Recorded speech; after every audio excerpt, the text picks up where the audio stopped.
हैं द फुलझड़ी और मैं श्रुति। झारखंड में कुआं, तालाब और सड़क निर्माण हुआ भी नहीं और इस मद में चिन्हित राशि निकाली गई।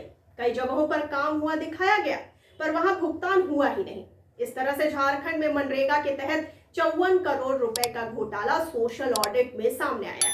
ग्रामीण विकास विभाग ने राशि वसूली की प्रक्रिया शुरू कर दी है।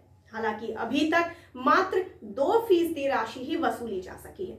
ग्रामीण विकास विभाग के सचिव ने इसमें पारदर्शिता लाने के लिए चिन्हित 94,000 मामलों की जानकारी ग्राम सभा की बैठकों में जिलेवार समुदाय के बीच रखकर कार्रवाई करने और साक्ष्यों का मिलान कर उन्हें मनरेगा सॉफ्ट में अपलोड करने की प्रणाली लागू की है।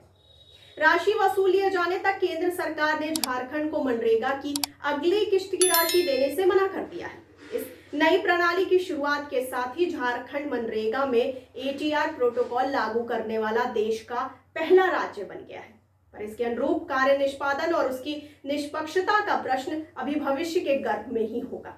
आपको बता दें कि महात्मा गांधी रोजगार गारंटी अधिनियम यानी मनरेगा में वित्तीय और कार्य निष्पादन में अनियमितता का यह एक उदाहरण भर है। इससे पहले भी देश के प्राय सभी राज्यों में मनरेगा में मनमानी और घपले के मामले सामने आते रहे हैं। पिछले 4 से 5 सालों में देश भर में मनरेगा के कार्यों में 935 करोड़ रुपए के घोटालों का मामला सामने आ चुका है। यह ग्रामीण विकास मंत्रालय की सूचना से पता चला।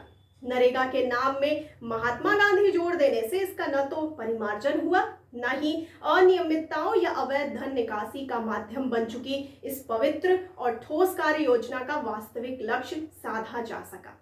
आरंभ से ही गरीब मजदूरों को काम के बदले उचित मजदूरी देने के इस आकर्षक अभियान की राह में रोड़े अटकाए जाते रहे हैं।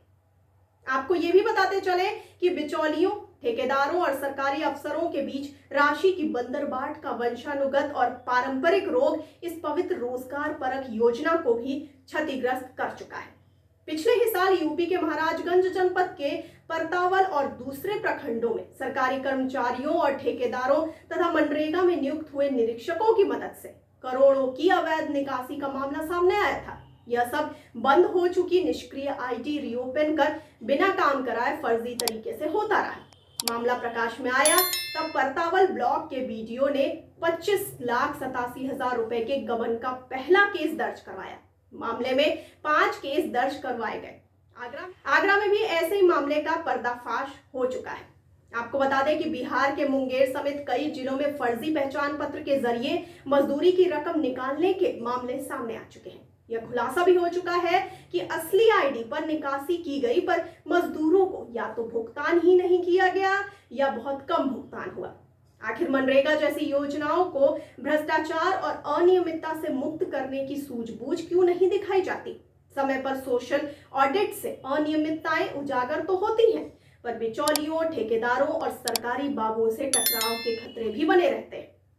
आपको जानकारी के लिए बता दें कि मामलों पर कार्रवाई होने के बाद भी यह सब जारी रहता है।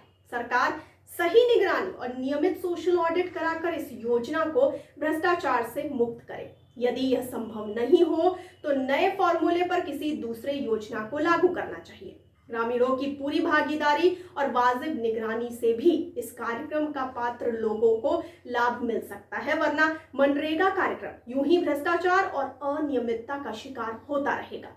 योजनाकारों को भी इस बाबत मंथन करना होगा। आपका इस पर क्या कहना है? अपनी राय और प्रतिक्रिया हम तक जरूर पहुंचाइए कमेंट बॉक्स में कमेंट करके, और साथ ही साथ हमारे चैनल को ऐसे ही लाइक, सब्सक्राइब और शेयर करना ना भूलिए। और मुझे दीजिए इजाजत और आप बने रहिए द फुलझड़ी के साथ। धन्यवाद।